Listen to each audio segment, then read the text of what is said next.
Business 630. This is Professor Hassey. It's week 7 introduction video to our discussion this week, strategies that drive capital decision making. And I guess you could call it a subtitle, alternative capital strategies. And what we're talking about is from chapter 22 of our text, mergers and acquisitions, other ways of acquiring capital by merging or acquiring capital from other companies. We're going to review case number 3. We have an electrics review also in class, and there's also going to be an electrics incorporated review session for any of those who are interested this Saturday, October 9th at 9 a.m. And the Zoom link is posted in week number 7 of your Blackboard. But first, let's talk a little bit about and review with a video, mergers and acquisitions.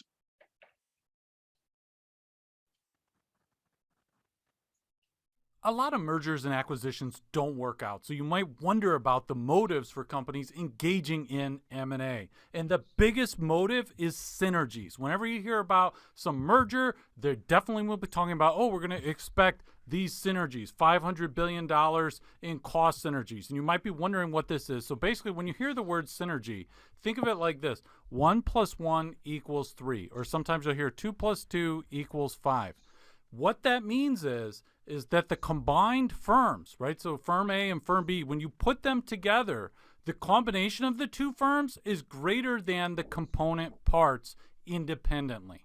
Now, how can we get that the sum is greater than the independent parts? Well, it could be 3 different types of synergies. A revenue synergy is somehow saying, okay, look, by combining these two firms, we're going to somehow generate revenues that previously these two firms could not generate beforehand, before the merger. One way is through increased pricing power. So that's if these two companies are competitors.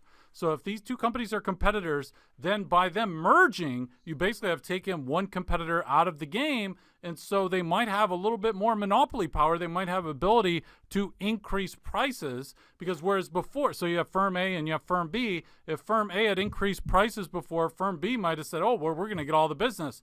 But now when they're combined, they raise prices, and assuming there's no other competition, or there's not much competition, that can actually lead to more revenue. There could also be cross-selling opportunities.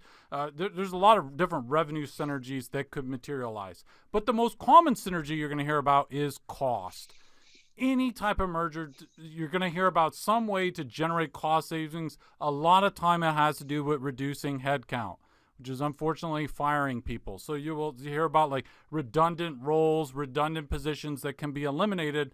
If you think about it, a simple way, the two companies, they each had a CEO prior to the merger, but when we combine the firms, we don't need 2 CEOs. We just need 1 CEO that can run the combined firm. So you can eliminate some positions.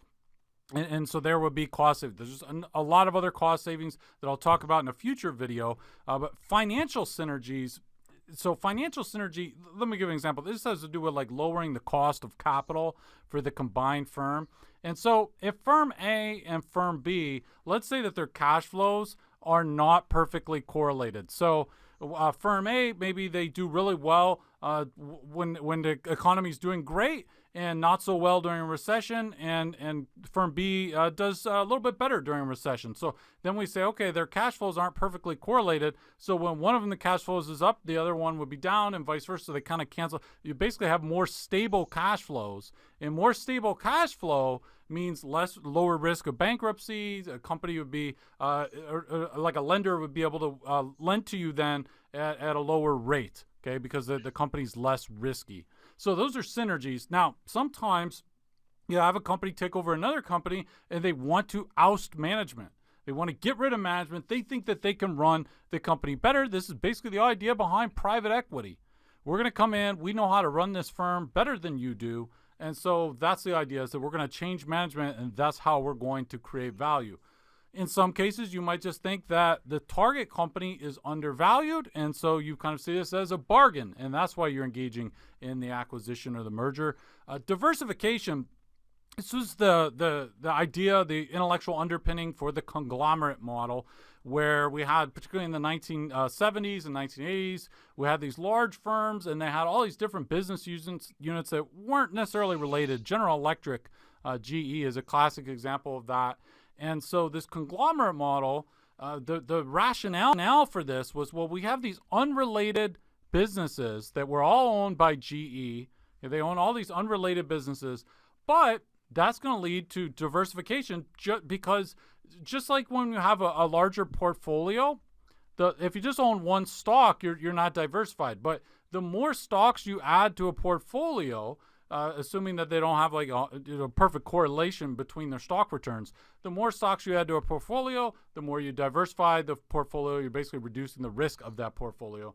And so with a conglomerate model, the thing was, okay, well, the more different types of businesses we have, we're reducing the risk of the company as a whole. Now, everything I've talked to you thus far, so like when we talk about synergies, those are things that in theory would create value for the shareholders of like the acquiring company and so forth, okay? But now sometimes there are more devious motives for why a company would acquire another firm or go forward with a merger, and that has to do with managerial self-interest. So empire building is a phrase you might hear. Empire building has to do with the CEO of the acquiring firm maybe saying that they would really like the idea of running this huge company, this huge combined firm, because maybe they get more prestige out of it. It's kind of a cool thing. They have more power. They're running this massive company.